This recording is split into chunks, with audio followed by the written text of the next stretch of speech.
Welcome to Pennsylvania Newsmakers, and as always, thanks for joining us. We have physicians, healthcare burnout to talk about, but first, big elections in the state of Pennsylvania. We'll get to those and more after these words. Welcome to the fast-paced and unrehearsed weekly discussion featuring the leaders who help shape your world. Join us as we address the issues that impact you each and every day. This is Pennsylvania Newsmakers. And now, here's your host, Terry Madonna. Well, Pennsylvania's U.S. Senate and governor's race are getting national attention. Outside interests and money are pouring into the state, and it seems like every day there's a breaking story. Joining me to talk about that is Stephen Caruso. He's the Capitol reporter for Spotlight Pennsylvania. And Tom Lehman, he's the Capitol reporter for WGAL News 8. All right, Tom, I can't believe this because I don't even know how to pronounce it. Crudité, or crudite. What is that all about, and why was that big news? Well, crudité has sort of become the big word on social media this week, in particular because Democratic U.S. Senate candidate John Fetterman really used this as a way to attack his Republican rival, Mehmet Oz. Crudité, I believe we were talking about this earlier. It's sort of a fancy vegetable platter, but the point is that Oz, in a video posted months ago, went to a supermarket to talk about inflation prices and how he was having trouble getting the materials for crudité without it getting too expensive. But Fetterman... Now, let me get this straight. Is a plate of vegetables, is that what it is? Yeah, so, I mean, he goes in the video and he, picks up the different raw vegetables. You can usually just go in and buy a pre-made platter of it. He also insists on getting, fresh pico de gallo and what did he call it? Crudité. I mean, that's... Crudite. I mean, you can't even make this up. Yeah, and one of the big issues that I think a lot of people highlighted in the video is that Oz referred to the place that he was at as Wegner's, which is not actually a grocery chain. It seemed like he was getting Redner's, which is, I believe, the actual supermarket that he was at. But we also have Wegmans. Wegmans, right? Yeah. Wegmans, and it was a conflation, I guess, of the two. Yeah. And Fetterman and a lot of his supporters had a lot of fun with that this week on social media. Well, that's been Fetterman's big campaign against Dr. Oz is he's not a Pennsylvanian. He's never lived here. He just came back to run for the United States Senate. He's not one of us. Mm-hmm. And so when Oz makes those kinds of mistakes and Fetterman uses it, particularly on social media, which has been a major part of his campaign, does that sort of reinforce that view? I mean, Fetterman has a double-digit lead. I'm not saying he's going to win, but I'm just saying as we chat right now, he has a double-digit lead. Yeah, I mean, I think looking at it early on, Fetterman has kind of found his shtick. He's a very online person. He likes using Twitter. He has been using that to try and gin up support. He used it to fundraise. I think he raised $500,000 off of crudité jokes. And when you look at Fetterman's brand, his whole brand is I'm Pennsylvania embodied, from the tattoos to the short sleeves and insisting on wearing shorts when it's, 30 degrees out. Hold on. Baggy shorts and T-shirts and tattoos. Go ahead. Yeah, no, and so, I think it just... I remember when that video came out, seeing it and thought it was kind of funny, but then no one picked up on it, and seeing it blow up now, it's I guess they were just waiting for the right moment to capitalize, because Oz has been a really able foil, I think, for what Fetterman wants to present himself as. You can't make this stuff up, as they say. Well, look, let's go to John Fetterman. He came out of his situation with a stroke and a pacemaker put in his heart. He campaigned in Erie. Yeah, and it's a last Friday. And it's certainly a return to the campaign trail that I think a lot of people were anticipating. They were wondering when this was going to happen. Oz has been really, really hammering the idea that Fetterman has been avoiding the campaign trail. A lot of Fetterman supporters have kind of rebounded and said, hey, the man just had a stroke. And I think there was always the expectation he'd be back when he was ready to be back. Yeah. And by the way, Friday a week ago, I should add. Sure. All right, let's run to a break. When we come back, let's talk about Doug Mastriano, the Republican candidate for governor, Josh Shapiro, the Democratic candidate for governor. We'll get an update on the campaign, and we'll do that after these words. This broadcast of Pennsylvania Newsmakers is presented by the Pennsylvania Chamber of Business and Industry, the statewide voice of business, And by the Pennsylvania State Education Association, bringing the power of a great education to our schools, our students, and our communities.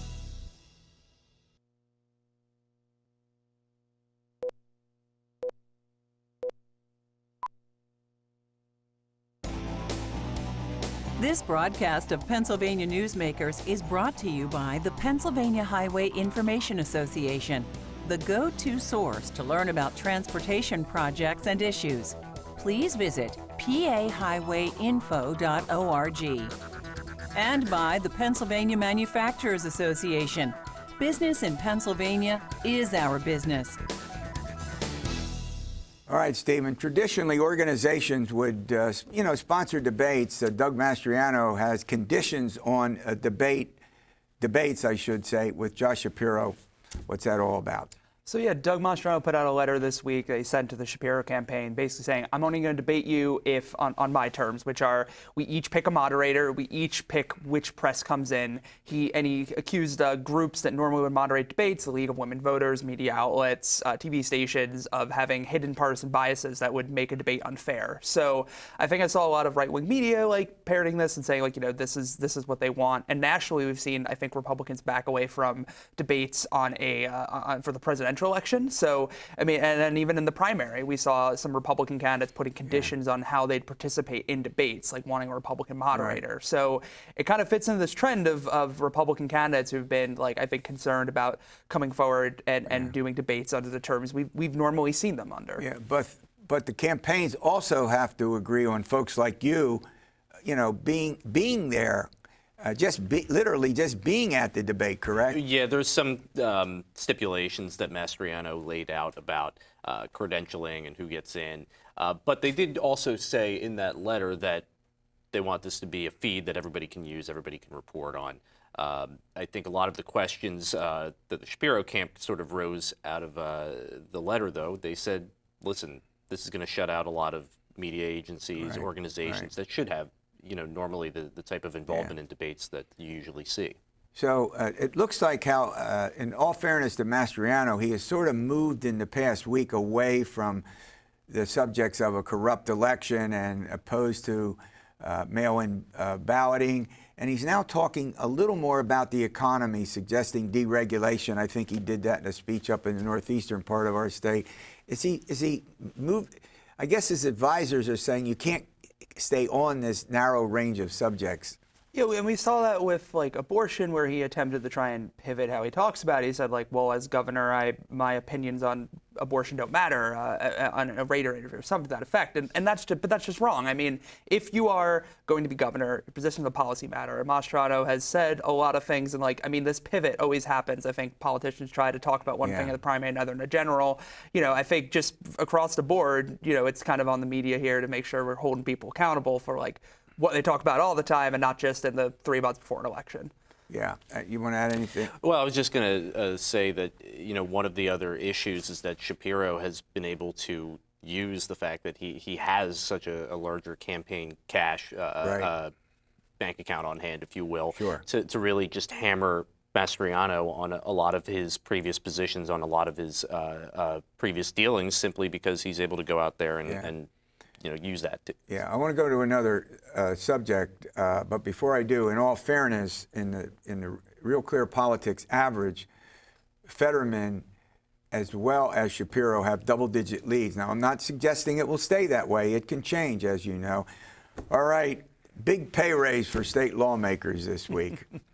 It will be at the end of the year, but inflation's been high, and COLA, but lawmakers get an automatic COLA, so they get an automatic cost of living increase every year based off of inflation, and so it's that will push rank and file pay over $100K for the first time this year, based off of reporting from the caucus and 2 PLC interns. So I'm very proud of. We hire them. So it's a really interesting story. I think there's a lot of nuance in lawmaker pay. You have to keep in mind that if you don't have lawmakers working side jobs, that's to be their main income. There's also a lot of perks that come with being a lawmaker: car mileage reimbursements, per diem. So but it just raises that thorny question of what are taxpayers paying for when they give lawmakers their money. Well, what was the reaction to it when it was announced? I didn't see a lot of reaction. Maybe you did. You're covering it closer than I am. Well, I think the reaction from a lot of people is they said, wow, this is happening. They didn't really have any Because knowledge they of it. already got a cost of living I think a increase. lot of people just saw the headlines that sort of crossed a lot of publications this week, and it was a surprise to them. All right, well, look, I want to thank you for coming on. All right, physicians, it's healthcare burnout. We'll get to that following these words. This broadcast of Pennsylvania Newsmakers is brought to you by Cross-State Credit Union Association. Credit unions, where people are worth more than money. To find a credit union that is right for you, go to ibelong.org. And by the Energy Association of Pennsylvania, Pennsylvania's energy information source.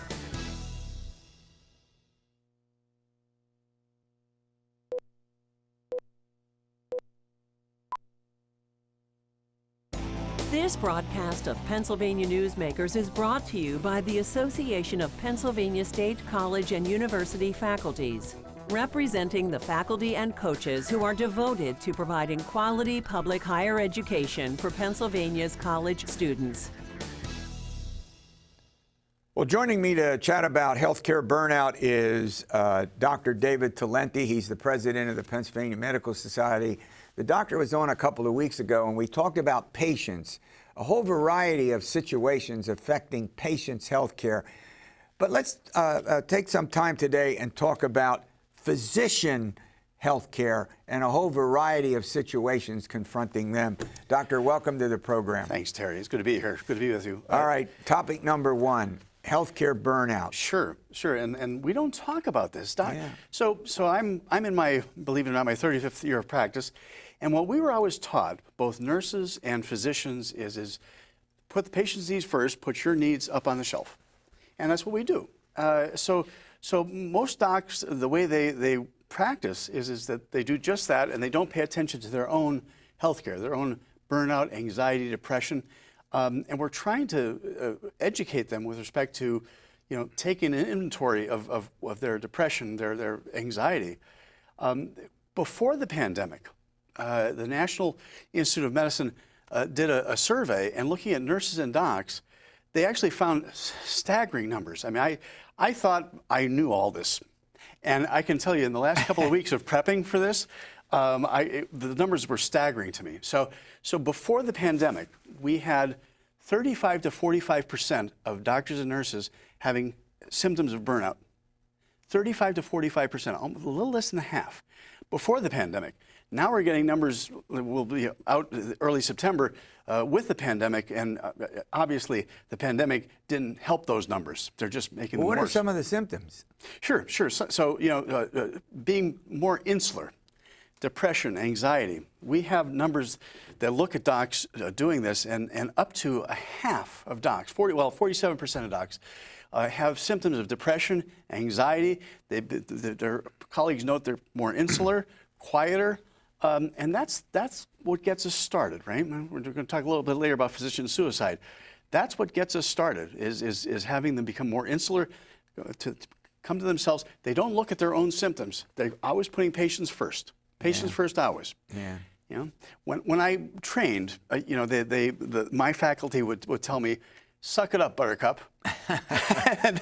In other words, you got to be tough. You got to be tough. Don't worry about your own problems. Oh, my. Worry about your patients, and we do. And most appropriate, we do. But we're getting to a point where docs need to be a little more introspective and look at their own symptoms. Yeah. Yeah. Well, does that mean you have to see a psychiatrist or some other kind of? You have to seek additional help outside of your own office, let's say. There are so the Physician Health Project at PA Med is coming up with a self inventory of your own anxiety, depression, and sometimes just measuring things and looking and saying, what do I have? What's going on with me? Take a half hour. What's going on with me? Sometimes that's in and of itself introspective enough to help start turning things over. The sad thing about docs, all of us included, is that despite half of us having these symptoms, only about 14% will seek medical attention. Not with a psychiatrist, even with a primary care doc. Sure. And so doing some introspective stuff, doing some self-inventory of your anxiety, your depression, that in and of itself, just starting to measure, can start to turn things around. Okay, so it's important, and we're rolling it out. So interesting to see what happens. I think things can only improve after the pandemic, after what we knew even before the pandemic about burnout. Do you think the pandemic has helped doctors recognize it more, let's say? I think the pandemic has worsened things. Doctors Yeah, may I would assume, recognize it more, but they've even become more insular during the pandemic. Okay. Which worries me. So I mean, as PA Med president, I think about myself as just shepherding our 29,000 active docs in PA, and it worries me what's happening. Yeah. Yeah. So I think it is it's worsened the problem. And I'm not sure docs are getting more introspective. I think they will with education, et cetera, which will roll out next month. But it's a thing. Yeah. Yeah. Well, look, we're going to run to a break. When we come back, I want to talk about this has to have some impact on the patients. I mean, sure. And we'll run to a break and we'll talk about that after Absolutely. After these words. Great. This broadcast of Pennsylvania Newsmakers is brought to you by the Pennsylvania Medical Society. Inspired physicians committed to the good health of Pennsylvanians and the advancement of the practice of medicine.